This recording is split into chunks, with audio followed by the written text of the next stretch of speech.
Bonjour à tous, donc nous sommes aujourd'hui avec la Galaxy Note 8.0, donc la dernière tablette de Samsung, qui entre évidemment en concurrence directe avec l'iPad mini d'Apple et ses 7,9 pouces. Donc au niveau du design, on va retrouver évidemment la griffe de Samsung, donc un design arrondi, un blanc immaculé, également un espace assez large autour de l'écran,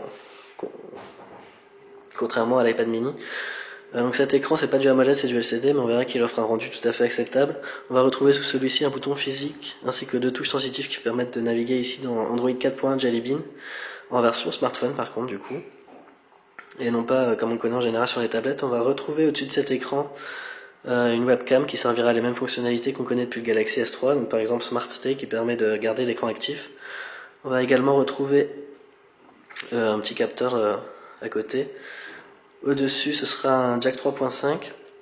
Sur les côtés, un petit micro, donc puisque le capteur 5 mégapixels à l'arrière permet de capturer des vidéos en 720p, on va également avoir un bouton, le bouton de l'alimentation ainsi que le contrôle du volume, et également un port infrarouge qui permet d'utiliser la tablette comme ceci. À gauche, on va retrouver le micro SD qui permet d'étendre la capacité de stockage, puisqu'on a donc soit du 16 Go soit du 32 Go qui accepte donc des micro SD jusqu'à 64 Go. En dessous, on va retrouver deux grilles de haut-parleurs ainsi qu'un micro USB qui permettra donc de recharger la tablette et sa batterie de 4600 mAh il me semble. Et enfin, le fameux stylet S Pen, donc qui est censé différencier évidemment cette tablette de l'iPad mini et lui donner un avantage certain, puisqu'elle est quand même disponible à partir de 399 € alors que l'iPad mini commence lui à 339 € il me semble. Donc quand on le retire, on a la possibilité d'ouvrir une pop-up comme ceci qui permet donc de prendre des notes à la volée.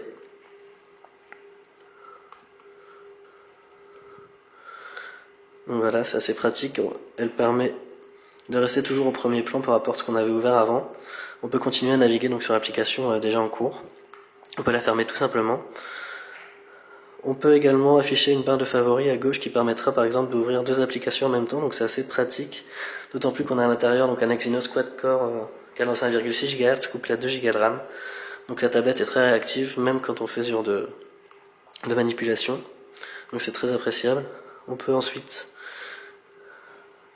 modifier l'espace qu'on alloue à chaque application, on peut la passer en plein écran. Le bouton Home permet donc de revenir à l'écran d'accueil. Ou ici, comme le stylet est sorti, ça nous ajoute un bureau, donc avec les différentes applications dédiées au S Pen. Donc la possibilité d'ouvrir un éditeur de notes classique, un éditeur sous forme de magazine, un autre sous forme de journal. Donc ici, comme j'ai déjà été, voilà. Alors théoriquement, on peut... Voilà, donc là ça nous amène directement dans l'interface photo Samsung qu'on connaît déjà, donc avec la possibilité de gérer ses raccourcis sur le côté. Assez simple, c'est une tablette donc on va pas y passer 3 heures non plus.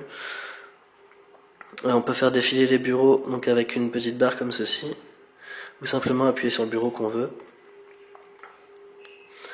Voilà, donc autre fonctionnalité du S Pen, c'est évidemment de donner des informations avec AirView. Donc là, si on passe sur une photo, ça nous offre un petit aperçu. On retrouve également les différentes applications Samsung, donc S-Calendrier par exemple, assez pratique qui permet de gérer son agenda évidemment. Donc là on a le calendrier et les rendez-vous ici, qu'on peut agrémenter facilement d'un nouveau rendez-vous. On a également donc S-Note, c'est ce qu'on avait avant, et évidemment S-Voice, donc l'assistant de Samsung. Est-ce que j'ai quelque chose à faire aujourd'hui ?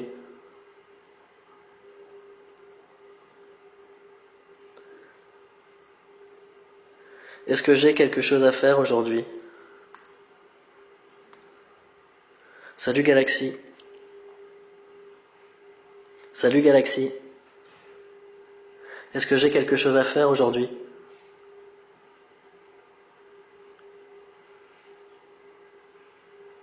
Voilà, donc comme quand il est sorti, S-Voice encore pas mal d'améliorations à faire au niveau de la reconnaissance vocale, mais c'est assez pratique.